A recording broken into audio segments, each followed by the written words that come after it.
Morning everyone, it's Jake from Walkie Farm here. Keep this one quick, we've just moved them. The paddock I put them in yesterday, which was about 1,000 metres square, they bored all night. And they have come into this paddock hungry. The pasture in this paddock's a bit poorer. There's plenty of scalding sites from sheep camps where it's compacted and it's going to need a bit of time and management.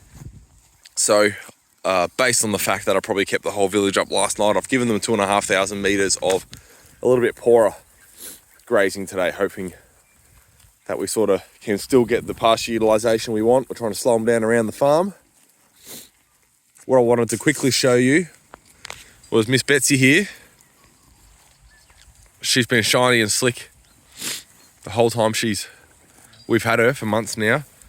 This heifer here, which is her ear tags number 12, she's the first to completely slick off. So I've written that in my little pocketbook. I carry a little notebook. I just make little observations about anything. When a certain plant flowers,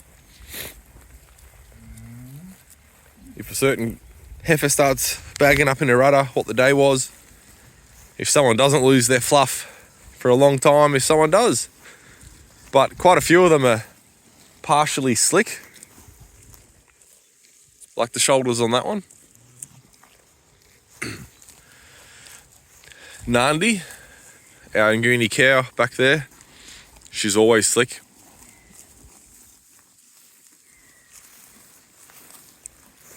But you see these ones, they're still a bit fluffy on the side, still got that short horn coat hanging on, which is fine. It's early in the season, it's not that hot, and they're a first cross.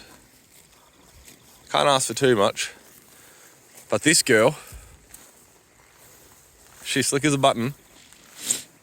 And what I find interesting about that, if you remember me drafting out some heifers for slaughter,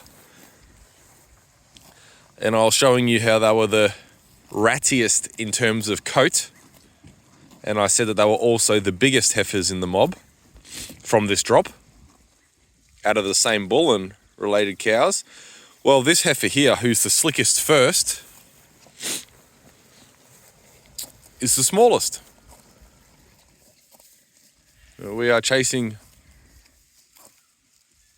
smaller framed animals. I tell you what, I am having a hard time dialing my eye into the progeny. Like I look at a 1-year-old Nguni heifer or bull calf and I think, geez, that's a little animal. Like, is it not growing properly? And then you look at it compared to its mum and no, everything's quite fine. But even just after a few years of dealing with conventional animals, I'm finding it, I've got to constantly remind myself, they're smaller, Jake, they're smaller, it's okay.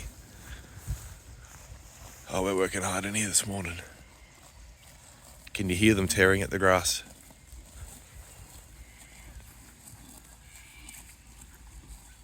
No one's being fussy, are they? You hear that? No fussy cows. We don't want it. I tried to sneak out of the house early this morning and both the boys busted me before 6:30 a.m. and they're both getting dressed ready. They know I don't like waiting. If they can come with me, I'll take my children wherever they like. We homeschool, they can come. But I don't like begging them to get dressed and waiting. So they were madly throwing trousers on and things in their bedroom when they heard me getting ready to leave the house. I think they can hear my pocket knife getting picked up off the bench.